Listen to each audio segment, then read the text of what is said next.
Listen, let's talk about it. A couple years ago, the Detroit Lions brought in a guy that they were familiar with, that Dan Campbell and Aaron Glenn were familiar with, Alex Anzalone. He was like an afterthought. He was an afterthought. And this guy has made a name for himself in Detroit.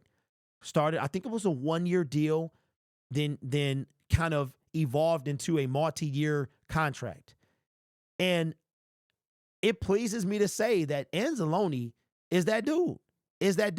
I mean, missing him, the last game he played was November 17th. He missed 7 weeks, had a cast on his forearm, and dude was an absolute stud yesterday. He was the difference to me in this game. I mean, just from his leadership, his coverage, he's really the only coverage linebacker that we have that could have went step for step with TJ Hawkinson. And he was on him yesterday. Now, it was a lot of overthrows by Sam Darnold. But Alex Anzalone was him yesterday. 7 weeks removed from a broken forearm.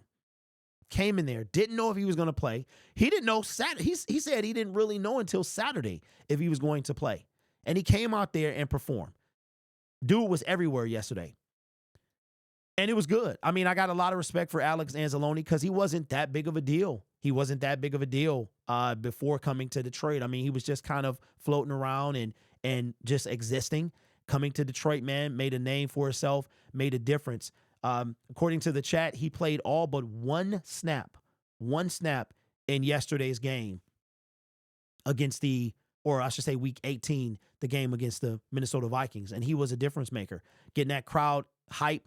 And I'm going to tell you what, when Alex Anzalone, he was last, and you could hear him say it on the press conference or on the post-game show, that because usually Hutchinson comes last. And I think what they've been doing is they've been, depending on who's hurt and who's come out the tunnel before, because when I've been there, I've seen Zadarius Smith come out, crowd was crazy. Anzalone, crowd was crazy. I've never seen what happened when Hutch came out. When Hutch came out, it was ridiculous.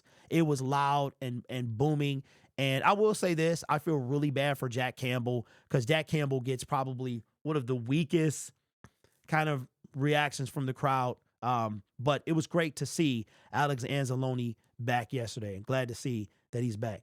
Braylon says we need to appreciate Alex Anzalone more often. I think we do. Larry, appreciate you, my dude.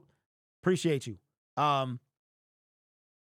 So I will give him his props because he played yesterday and was definitely the difference maker in the game against the Minnesota Vikings, because I think that TJ Hawkinson could have been a difference. And isn't it great that TJ, so wait a minute, TJ Hawkinson has not beat the Lions. He has not beaten the Lions. Because he got traded in 2022 and he hasn't beaten the Lions. Because then the Vikings beat us. We traded him. We beat them, right? Then we beat them. We swept them last year. We swept them this year. Unreal. But Alex Anzalone, man, definitely that guy. It was great to have him back.